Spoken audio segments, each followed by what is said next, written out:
Banana Republic has been designing modern workwear since the 90s. Discover a new collection of foundational pieces that take you from office to off-duty. Premium cashmere in new spring colors, archive-inspired suede jackets, and Italian milled suits. Put together for the workday. Effortless. Always. Discover more at bananarepublic.com. This is an RNZ podcast. Kia ora, I'm William Ray. Welcome to Black Sheep. 2 notes before we get started today. First, this podcast contains content which may be distressing, including discussion of child sexual abuse. Please listen with care. This might not be one to listen to with kids in the car. Second, this podcast was produced in part based on an interview I did with disability researcher and advocate Dr Hilary Stace in late 2024.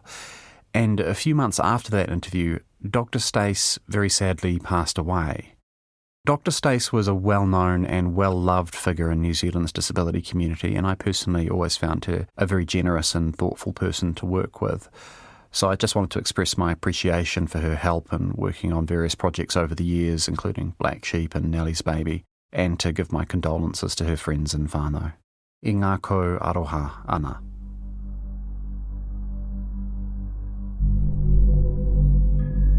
Oh, Mummy, save me from Dr. Gray, because teacher says he's coming today, and if I'm stupid, he'll take me away. Oh, Mummy, save me from Dr. Gray. I cannot save you, my little child, as Mummy said, her eyes were wild. You belong to the state, you're no longer my child. But oh, my darling, don't stupid be, or he'll say we've tainted heredity, and must be eradicated, you and me. This poem has been stuck in my head for about 10 years. I could still recite it to you word for word from memory. If it sounds familiar to you, that's probably because we've quoted it on Black Sheep before. That was back in the 2nd season of the show when I spoke to disability researcher and advocate Hilary Stace. The poem stuck in her mind too. You know, I'm a disabled son. I empathise with that writer of that poem, even if it's not their personal story, because in that environment, I would be terrified.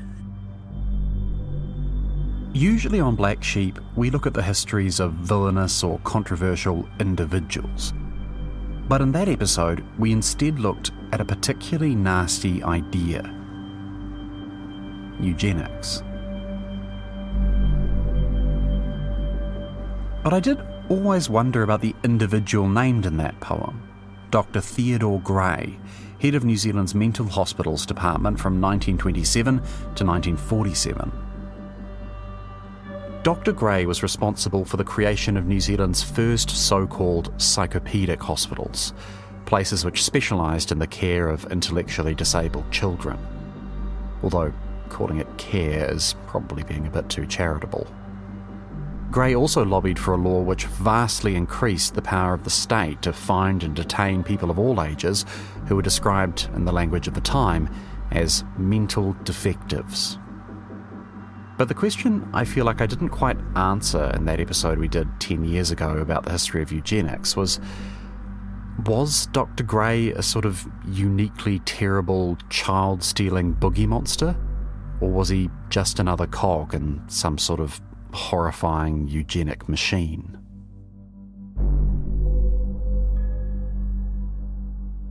He was a man of black and white views, a bit of Aberdeen granite in many respects. This is Dr Warwick Brunton.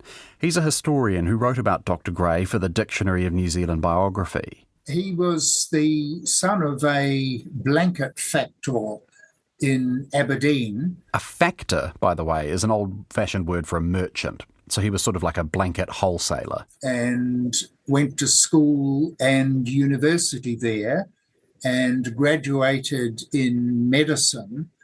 But after a short time in general practice, went to work at Kingseat Hospital, which was a very newly built mental hospital a few miles out of Aberdeen and serving the Aberdeen area.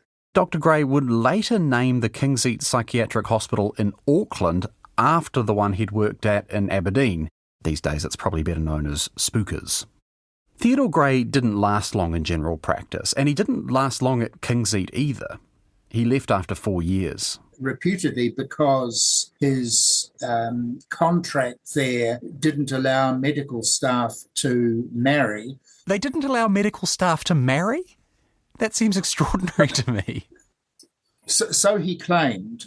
I'm not quite sure what the reason would be. Perhaps that junior medical staff were expected to provide the medical cover for the hospital. They should be available at all hours, sort of thing, and That's right. You can't do that if you have a home life as well.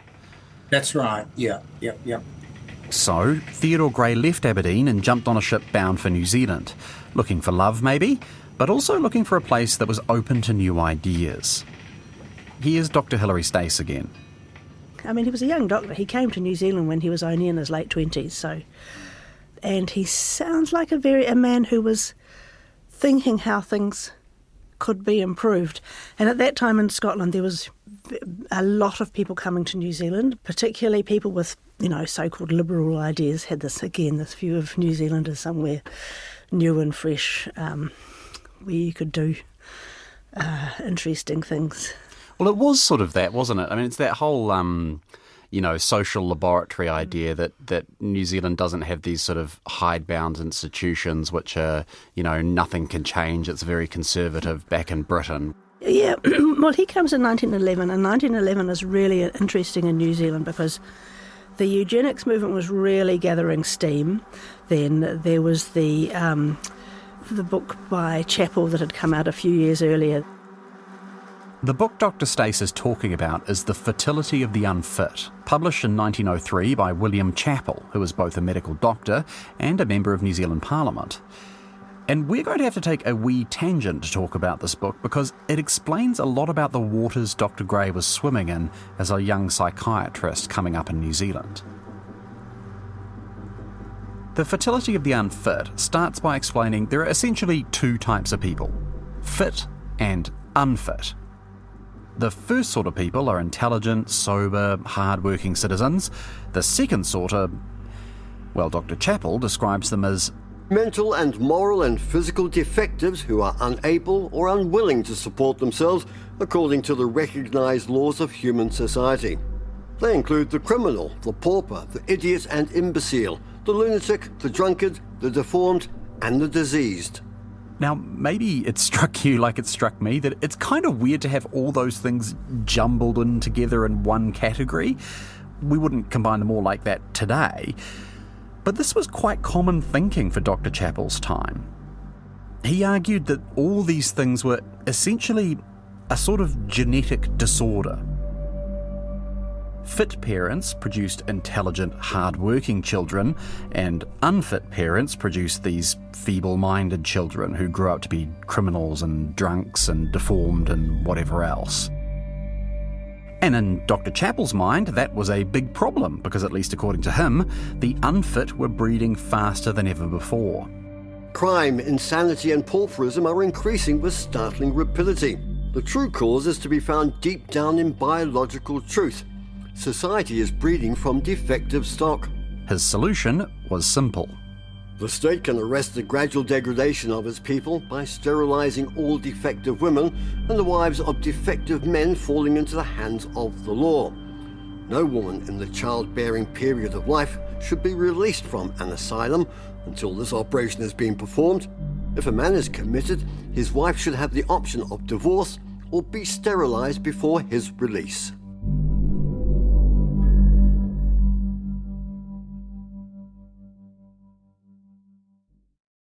Now, there were plenty of people in William Chappell's own time who read this book and said, this guy's like a bit psycho. I mean, they probably didn't use those words, but his ideas were controversial and they were particularly unpopular among Catholics. After all, the Bible said, be fruitful and multiply, not sterilise the unfit. It was also unpopular among those who valued individual freedom and who were a bit queasy about the idea of forcibly sterilising thousands of people against their will. But among what we might call the liberal elite, so, doctors, lawyers, politicians, journalists, Dr. Chappell's ideas had supporters. The support for eugenics, you never know how widespread it was, but there were eugenic education societies in several towns and cities around New Zealand. A lot of the most influential academics, doctors, politicians. I mean, people like Robert Stout, who had been Premier, he endorsed Chappell's book. So this relatively small but powerful segment of society kept meeting and talking, and just after Theodore Gray arrived in New Zealand, it succeeded in pushing through the 1911 Mental Defectives Act. This act meant big things for Gray's line of work. It didn't go quite as far as Chappell had wanted. Compulsory eugenic sterilisation was apparently too extreme for the government at the time. But the Act did create a legal framework for identifying, classifying, detaining and controlling these so-called mental defectives. They had 6 categories. The first 2 were basically about dementia or something that was acquired. The other 4 were ones you were theoretically born with, and they were idiot, imbecile, feeble-minded and epileptics. The idea from the Mental Defectives Act was how to put all those different groups into specific places where they could be segregated and their marriage and their reproduction monitored or theoretically eliminated. Theodore Gray, as we said, had just arrived in New Zealand when this act was passed. He bounced around several institutions in his first few years in the country before eventually landing at Seacliff Mental Hospital near Dunedin, where he worked under Dr Frederick Truby King. Dr King was another keen eugenicist, although maybe not as extreme as William Chappell. Truby King became a bit of a mentor to Gray, I think. I mean, Truby King, well, he was a different sort of eugenic person. He was a positive eugenist, and that he thought if you could encourage women to be better breeders and have healthier babies, and, he was obsessed about infant nutrition. You didn't stop breeding, you actually made it easier. Truby King's efforts in this area led to the foundation of the Plunkett Society, which is of course still around today and still doing all sorts of good work for mothers and babies. Giving him the label of eugenicist is slightly controversial. In an article which she wrote in 2025 tackling Truby King's reputation in this area, history professor Barbara Brooks wrote this about his views. He did not regard unfitness as an unalterable trait. Rather, with the best start in life, all children would become fit. Here's Dr Warwick Brunton again. Gray, from what people told me who remembered him, idolised Truby King. One old nurse told me he licked Truby King's boots. What a lovely image. Truby King, for his part, his Plunkett work was taking up a huge amount of his time. So Gray would have had some significant responsibilities within the hospital. He was there, for example, at the time of the flu epidemic, if I remember correctly, in 1918, and sort of got them through that. Gray impressed King with his skills as an administrator, and he rapidly rose through the ranks. And when Truby King was made head of the mental hospitals department, he brought Gray along with him. King brought him in as deputy and paid particular attention to the views Gray was formulating about the whole problem of mental deficiency, as it was known. The government agreed that Gray should take an overseas trip to North America, Britain and Europe to see what was happening and what are the progressive trends in the management of the problem of mental deficiency or intellectual handicap. So, in 1927, Dr Gray went off on his overseas fact-finding mission. Then he wrote up what he'd found in a 26-page report and made recommendations about which ideas New Zealand should consider copying. Reading this report is a slightly strange experience. You almost get a sort of intellectual whiplash. Like, there are a few places where I found myself, nodding along and going, oh, he's got a point there. For example, Gray was very critical of the use of IQ tests to justify institutionalisation in the American system. The first chance to use those tests on a large scale was during the World War, when 1.7 million men of the white draft were examined. The result was that 47.3% of the white draft were morons, in spite of the fact that they had been competent in industry, had supported their wives and families, and had not come into conflict with the social standards of the community in which they lived. It was obvious that the tests were arbitrary and unreliable, and the results opposed to common sense. But just when I was nodding along with Dr. Gray, he'd write something like this. No country in the world is more favourably circumstanced than New Zealand for the successful carrying out of eugenic measures, and I entirely and wholeheartedly subscribe to the opinions expressed by J.H. Currell. New Zealanders still have it in their power by excluding colour, limiting entry to the best whites, and preventing the unfit from breeding to become and remain about the finest white strains in the world. No, it's not a simple read. The quote you made there, the final lines, they come from a guy called Curl, J.H. Curl, who had just written a book on this subject, and his qualifications seem to have been as a Scottish mining engineer, a traveller, and a philatelist, a very keen philatelist. A philatelist, just for those who don't know, is a stamp collector. So what authority he had in terms of expertise is highly questionable, I would think, but Gray bought that line. And to follow up on that point, that element of racism is inherent in a lot of this thinking. You'll find very similar things in the 1925 Committee of Inquiry on feeble-mindedness and sexual offenders. There's a quote there: "It has rightly been decided that this should not only be a white man's country, but as completely British as possible. We ought to make every effort to keep the stock sturdy and strong." So this theme goes right back through to the 19th century. So Gray was not alone in thinking that.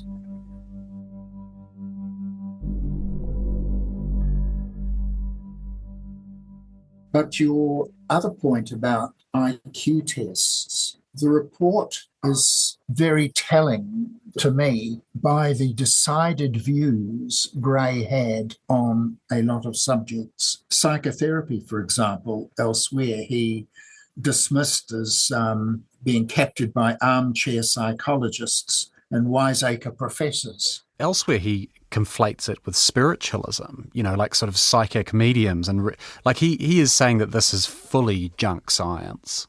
Yeah, that's right. Now, okay, psychotherapy in the 1920s may be very different from what it might be now, but to have dismissed it so strongly is quite characteristic of Gray's therapeutic conservatism. One of Gray's medical contemporaries who knew him well, when I spoke to him, well, he said he was a conceited man. He was a very conceited man and really brooked no opposition to his opinions. And this cut both ways. Sometimes his conceit weirdly sort of worked out in favour of patients. Like, just for example, Gray's report strongly opposed the routine use of sedatives to make patients easier to deal with. He dismissed this as doping. I'm not disputing that there were elements of gentleness and thoughtfulness in his approach. As another example of that, after the 1942 earthquake in Wellington, patients had to be evacuated from the Pororua Hospital main building, and a number of women went to Chateau Tongariro. And this was at Gray's instigation. He believed, quite correctly, that you give these people decent surroundings and they will respect them. That was Gray at his best, doing that sort of thing. And this is a part of Theodore Gray's character that's important to acknowledge. He was a eugenicist. He thought the ultimate solution was to breed these so-called mental defectives out of the population. But that didn't mean that he believed it was okay to be cruel or uncaring. In his view, institutionalisation was good for everyone, including the people being locked up. The idea these people are better off amongst their own kind, where they are safeguarded from the pressures of living in the outside world, was a very pervasive thought. And I can remember having arguments in the health department in the 1980s where this concept of asylum or sheltered environment was being raised yet again as being an almost utopian solution. The other aspect of it, which the idea that IH people might live in the community, even in a family setting, that the strain of doing that, particularly in the economic conditions of, say, the 1930s, made it very tempting for people to say, yes, you'd be, that they can provide expert care. But expert care in this context, it mostly just amounted to keeping people locked up. There was very little prospect of treatment. Modern psychoactive drugs and talk therapies didn't really exist at this point. And those which were developed towards the middle of the 20th century, like electroshock therapy and prefrontal lobotomy, those have, shall we say, a checkered history. Reasonably safe and effective treatments for mental and neurological conditions didn't really start to emerge until the 1950s, after Dr. Gray had retired. So, people like Theodore Gray did genuinely have a really hard problem to deal with, which is not to say they necessarily had the right solutions. The interesting thing about eugenics is everybody almost who was involved as an influential eugenist or eugenicist thought this was cutting-edge science and we're doing the best possible latest thing. Gray himself, I don't know. I don't think he was a bad person with bad intentions. The effect of his policies was what was incredibly dangerous. So, what were these policies? Well, the first recommendation to come out of Theodore Gray's report was to broaden the definition of mental defective to include a new category of people. Persons in whose case there exists mental deficiency associated with or manifested by antisocial conduct, and who require state supervision and control for their own protection or for the protection of others. He also wanted an all-new organisation to identify these social defectives, along with all other kinds of unfit people. The most important preliminary necessity in any register for the cure of the feeble-minded persons is the taking of a census and the compiling of a register. I am of the opinion that this duty should be carried out by a central coordinating and registering authority, a eugenics board. The main objectives of social control are 1. To discourage and prevent the procreation of the unfit, 2. To render known defectives as socially adequate as possible. As to how the unfit should be prevented from procreating, well, Gray took a leaf out of Chappell's book here. Humanity will be best served by cutting off plasmic taint at its source, and thus helping to prevent at least some of the misery incidental to mental defect. To sum up, I believe that the Eugenic Board should be entrusted with the power to order sterilisation.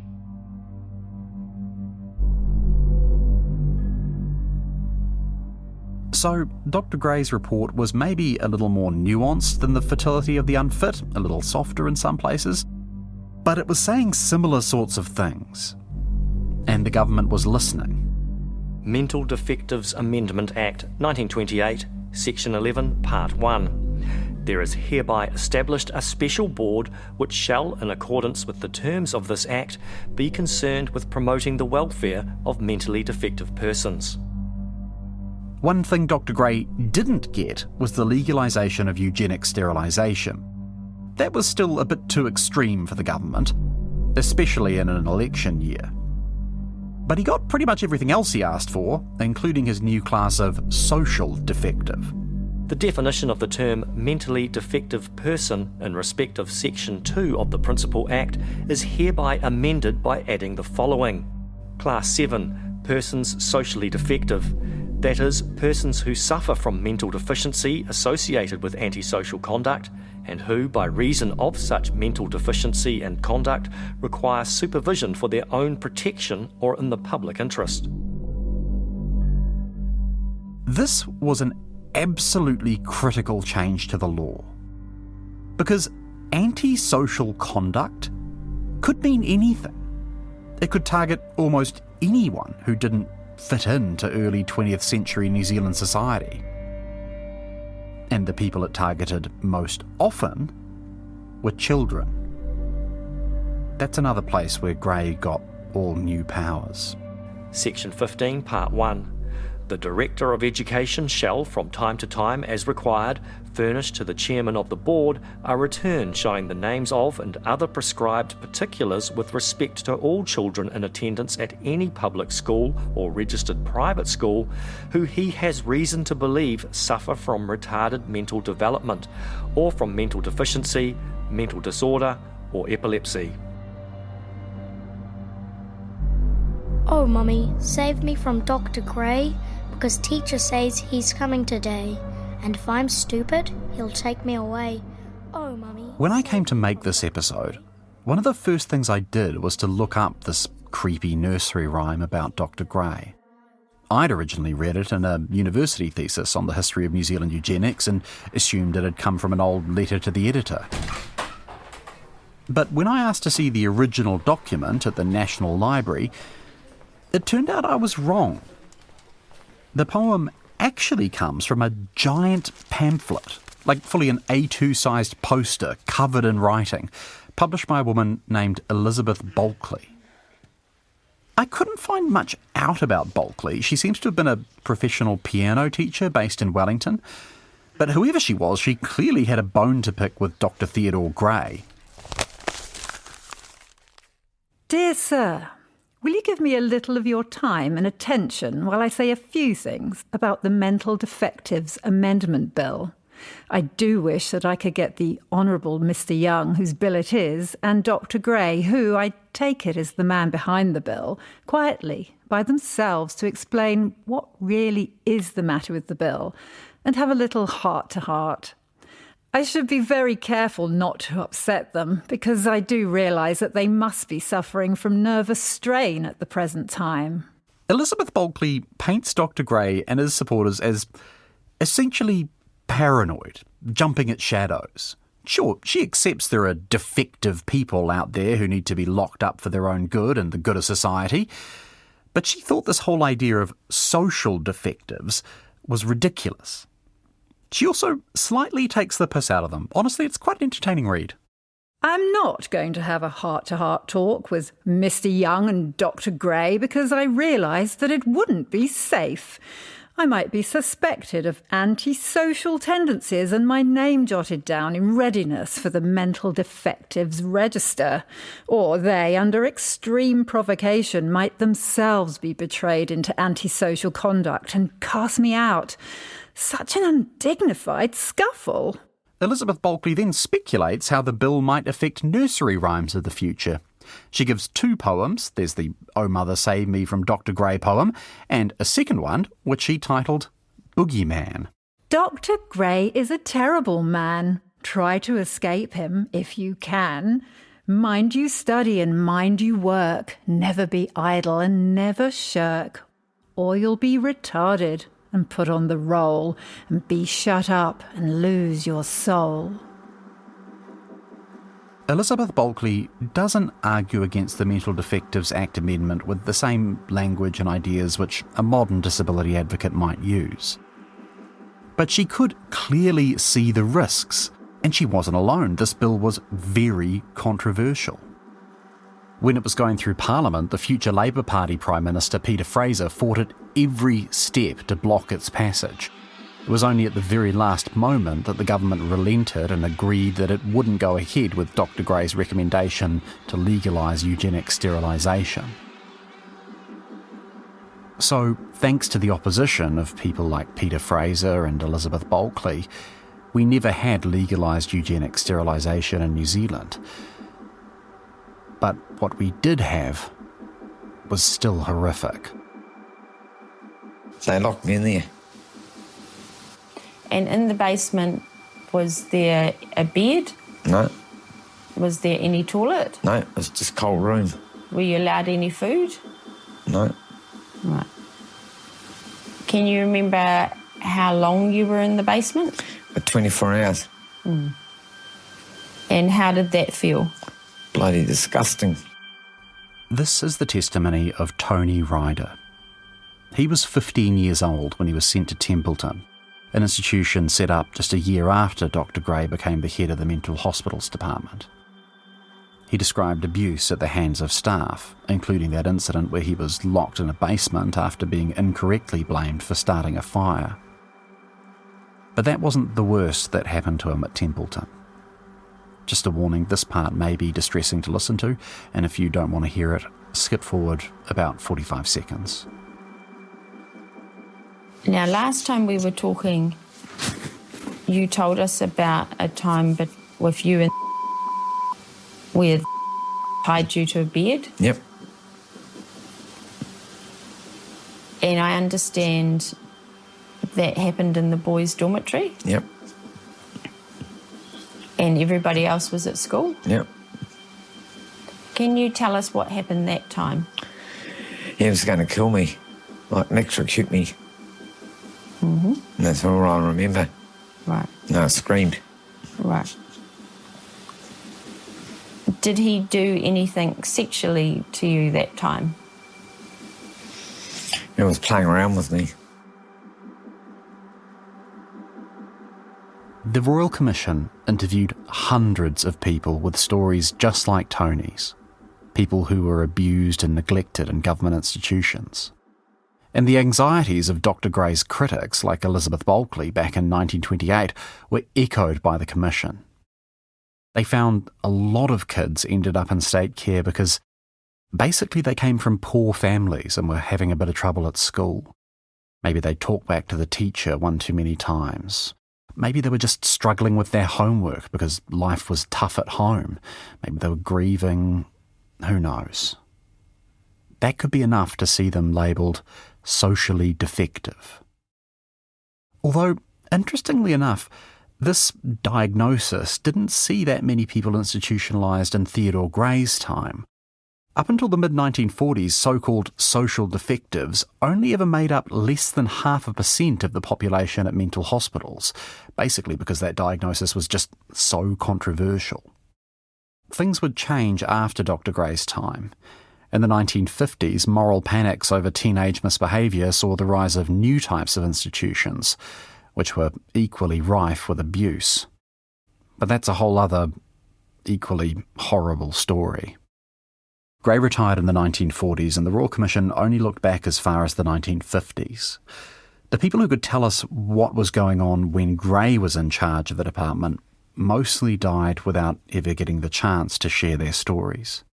One rare exception was the author Janet Frame, who was committed to an institution after being misdiagnosed with schizophrenia in the 1970s. She was locked up just as Dr Gray retired, and over the next few years endured over 200 rounds of ECT, that's electroconvulsive therapy, a procedure which, as she wrote in her partly autobiographical novel, Faces in the Water, was often used as a punishment rather than a treatment. Every morning I woke in dread, waiting for the day nurse to go on her rounds and announce from the list of names in her hand whether or not I was for shock treatment, the new and fashionable means of quieting people and of making them realise that orders are to be obeyed and floors are to be polished without anyone protesting, and faces are made to be fixed into smiles, and weeping is a crime. The system Dr Theodore Gray helped create and ran for 20 years was a living nightmare for people like Janet Frame and Tony Ryder. The question I have is, did he know what was happening and turn a blind eye? Or was it genuinely invisible to him? Dr Hilary Stace again. Even in the Royal Commission's work and around, the people have said, oh yes, I went to visit such and such a place, and you don't see it. If you're having an official visit and they're coming, everybody's going to be on their best behaviour. And I've got a friend who reported to the Royal Commission that she was in a very abusive children's home, and the official visits were so stage managed. For a couple of hours you can put on this scene that it looks all happy and everybody's well fed and happy, and it's not the truth at all. I mean, presumably for someone like Gray, who was actually working in these institutions, though, would have seen the realities of the day to day. I don't. Look, I think how hierarchical. Some of the institutions had hundreds of people in them. He had gone up and he was actually the head of the whole system. He relied on reports from people who were running various institutions. From Gray's perspective, the biggest issue wasn't abuse, it was overcrowding. The 1928 amendment had vastly increased the number of people who could be admitted to an institution, but it didn't provide much extra funding. In fact, even though he may have wanted to increase the number of people being locked up, Gray mostly couldn't find the space to house them.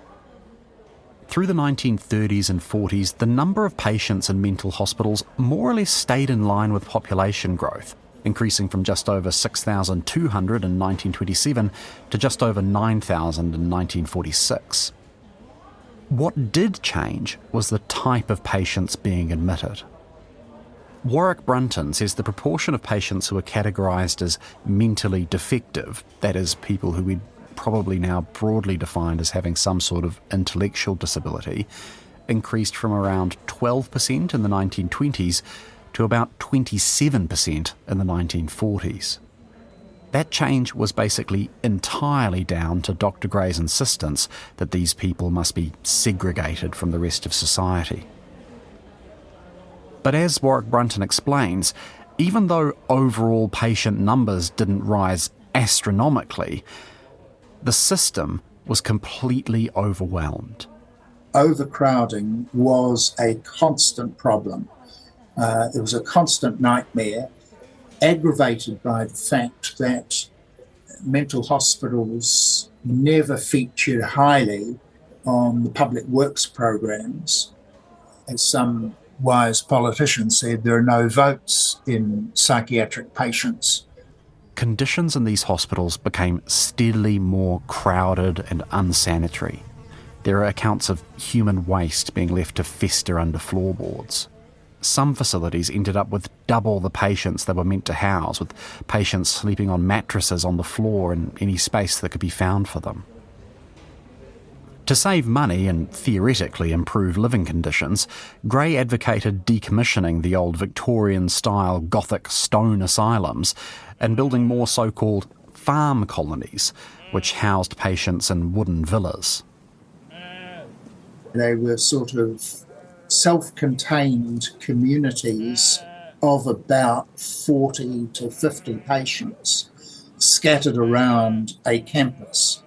And what they cottoned on to fairly quickly is that if you build these things in wood, it takes a lot less time to build than perpetually trying to get money for new wings for brick or stone buildings. But this still didn't solve the underlying problem. You've got the phenomenon of what I call the supply-demand spiral. You provide more beds, and you immediately generate demand, so you never really solve the problem of the overcrowding. And I think that blinkered thinking right through to the late 1960s or early 1970s, way after Gray's time. But Gray had to grapple with perhaps the worst dimensions of that as a result of cutbacks in the building program during the Great Depression and during the Second World War, and then the post-war shortage of materials, construction materials, sort of exacerbated the problem. On top of those expenses, Gray also had to wrangle the cost of labour. Obviously, you got all the doctors and nurses and administrative staff, but there's also cooks, cleaners, gardeners. It all adds up. But Gray found a novel solution to that problem.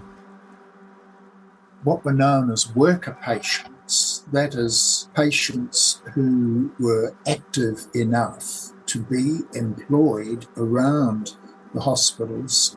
This saved money employing staff for the gardens, for the farms, for the laundries, for the kitchens. Theodore Gray argued this was a win-win. The hospitals saved money and the patients learned useful skills which might allow them to survive better in the outside world. And worker patients were highly prized, so that if to relieve overcrowding in one place, you shipped some patients off to another hospital which might have had a little more space, you invariably didn't send your worker patients unless you had to. None of this, of course, was ever written down, but it's the sort of law you picked up by talking to older staff who remembered and worked through those times. But this whole idea of worker patients created a perverse incentive. Because these worker patients, they were the ones who you'd think were most eligible to be released. They were the ones with the best chance of surviving in the outside world. But at the same time, the hospital literally couldn't afford to release them because they were the ones keeping the place running. Exactly. And I think that's particularly pertinent when they ended up with the label of training centres as a part of their title. And it's a very fair question to ask, training for what? Because really, the last thing Gray wanted to do was release anyone from an institution, no matter how good or bad a worker they were. To him, these people were, and I quote from before, a plasmic taint. They needed to be segregated so their defective genes wouldn't infect the rest of society. So this overcrowding and understaffing problem just kept getting worse, and it had tragic consequences. On the night of the 8th of December 1942, 37 women burned to death at Seacliff when a fire started in their ward. All the doors and windows had been locked, and the ancient fire alarm system didn't work. The skeleton staff on duty overnight, they didn't notice the blaze until it was too late.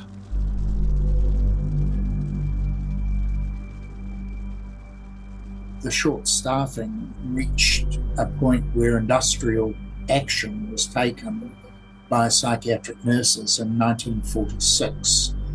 This was probably the very first time industrial action was taken in the health system at all. There was a meeting with the Prime Minister. That Prime Minister, by the way, was Peter Fraser, who you might remember was not the biggest fan of Theodore Gray. It was a very heated meeting, and Gray got really quite huffy and said, well, if it's my resignation you want, you've got it. So he left very shortly after and really had nothing to do with the system after that. Dr Theodore Gray enjoyed 20 years of retirement. He played snooker, he did some voluntary work for the Plunkett Society, he wrote his autobiography. Then, on the 8th of September 1964, he died. When I first learnt about Gray, I thought, terrible man. Just like I thought of Truby King, terrible people. They were caused all sorts of oppression. But, you know, people do things with the best of intentions. I don't think either of them were bad people and such they were. I mean, you know, they weren't fascists. And they probably didn't ever find out what they were doing. They probably never asked the people who were at the bottom of the pile, what do you think about this?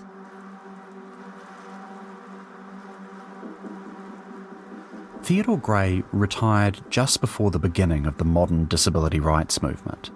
In 1949, the IHC, that's the Society for Intellectually Handicapped Children, was founded and began lobbying for an end to the institutions. But the number of people being locked up continued to rise until the mid-1970s.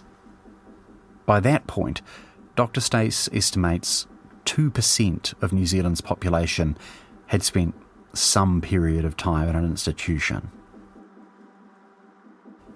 In its final report, the Royal Commission into Abuse in State Care estimated that 200,000 people were abused in government and faith-based institutions between the time Gray retired in 1947 and the time the last of the institutions was closed in 2006.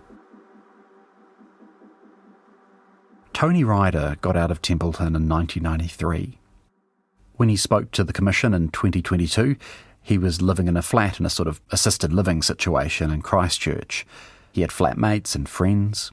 He explained that he enjoyed gardening and liked his job working with horses at a local farm. People who are looking after people who've got learning disabilities like you, Yep. how should they be treating people like you? They should treat them normally. And when you say treat them normally, what do you mean? Help them out. Help them out And be kind to them. and be kind. And what else helps? I should take them out for a drive and shout them ice cream and all that. Take them out for a drive, shout them at ice cream. Yep, and milkshake. And milkshake.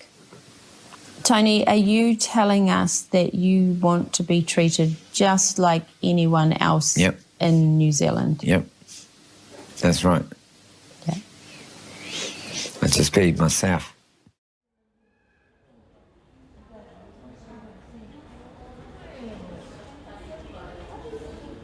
Very special thanks to my guests, Dr Warwick Brunton and the late Dr Hilary Stace. I've included links to their work and to other sources of information on the subject in the show notes. If you enjoy Black Sheep, make sure to follow us on your favourite podcasting app, and if you want, give us a rating or a review on Apple Podcasts or Spotify. You should also go check out RNZ's other excellent podcasts. If you found today's subject interesting, I highly recommend you go have a listen to Nellie's Baby, a podcast by my colleague Kirsty Johnston, which traces one woman's efforts to trace the story of her mother, who was a lifelong patient at Porirua Mental Hospital. Black Sheep is written and produced by me, William Ray. The sound engineer is William Saunders, and the production coordinator is Brianna Juritich-Gregg. The executive producer is Tim Watkin. Our voice actors this episode were David Reed, Melanie Phipps, Philippa Tolley, Giles Beckford and John Gerritsen. And an extra special thanks to 10-year-old Freddie Thompson for his excellent reading of that slightly creepy poem. That's all for me this episode. Thanks for listening. Mā te wā.